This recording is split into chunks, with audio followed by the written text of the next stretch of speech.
Sir Prashanth Kishore survey అయితే అసలు YCP ఈసారి అధికారంలోకి వచ్చే అవకాశం లేదని బల్లగుద్ది మరీ చెప్తున్నారు కదా. వాడి మొహం దాన్ని ఏం చెప్తారు? వాడు రాజస్థాన్లో కూడా ఇదే చెప్పాడు, బీజేపీ వచ్చే అవకాశం లేదని రాలా. వాడు గుజరాత్లో అదే చెప్పాడు. ఇవన్నీ వాడు గెలిచే చోట వాడు ఎప్పుడూ ఓడిపోయి చెప్పుకోడు. వాడు రాజస్థాన్ బల్లగుద్ది చెప్పాడు, ఛత్తీస్గఢ్ బల్లగుద్ది చెప్పాడు. ఎక్కడ వచ్చినాయి రెండు బీజేపీ వచ్చినాయి, కాంగ్రెస్ రాలేదు కదా. వాడు గెలిచినవన్నీ నాది అంటాడు. తమిళనాడులో స్టాలిన్ గెలుస్తాడని ఆ టైంలో నేను ఇచ్చిన ఇంటర్వ్యూలో కూడా డిఎంకేనే గెలుస్తుందని చెప్పాను. ఎందుకు చెప్పాము?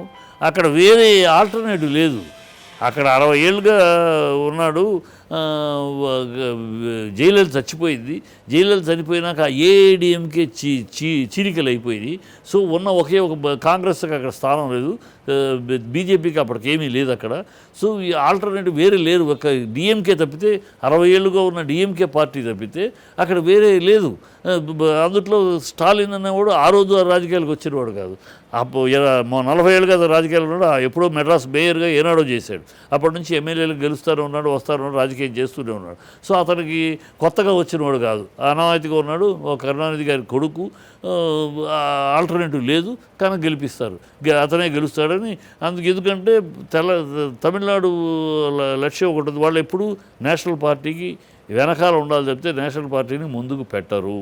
ద్రవిడ కల్చర్ అక్కడ, ద్రవిడ అనే ఇది బాగా పాతుకుపోయినమాట. వాళ్ళు ఎవరైనా ఏ నేషనల్ పార్టీ అయినా, బీజేపీ అయినా, కాంగ్రెస్ అయినా, కమ్యూనిస్ట్ అయినా వాళ్ళ వెనకాల ఉండాలి తప్పితే వాళ్ళ ముందు ఉండటానికి ఆ ప్రజలు అంగీకరించరు.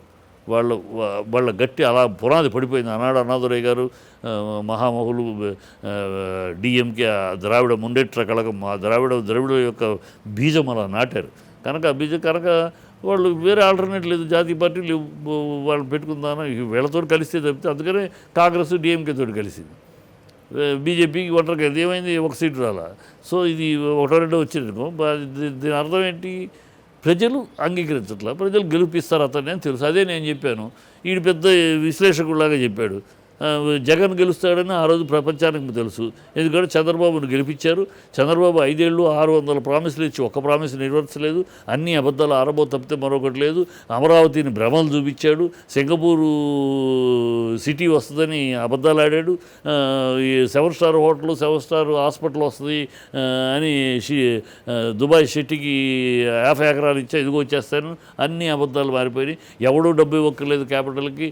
ఇది సింగపూర్ సిటీ వచ్చిన ఒక్కొక్క ఎకరం 10 కోట్లు అయిపోద్ది.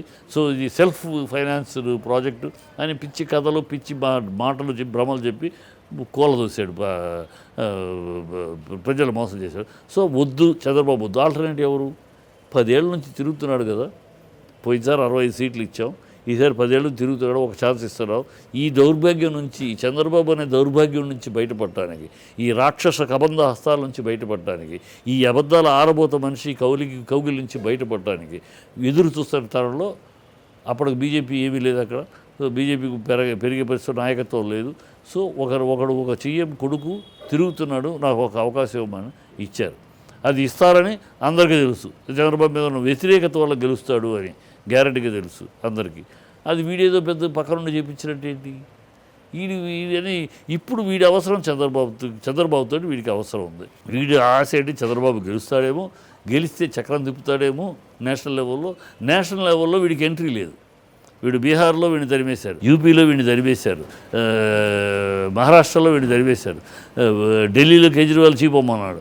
సో వీడికి నేషనల్ లెవెల్లో ఏ స్టేట్ కూడా వీడిని దగ్గర తీసే పరిస్థితులు లేదు. అందుకని సౌత్ ఏపు ఇలా చంద్రబాబును పట్టుకుని చంద్రబాబు ద్వారా మళ్ళీ ఒక నేషనల్ లెవెల్లో ఒక లైమ్ లైటర్. చంద్రబాబుకి ఏముంది, అవసరం ఉంటే ఎవరి కాళ్ళన్నా పట్టుకుంటాడు కదా వాడికి. అందుకని వాడి చంద్రబాబు తరఫున మాట్లాడుతున్నాడు తప్పితే ఇంకోటే లేదు.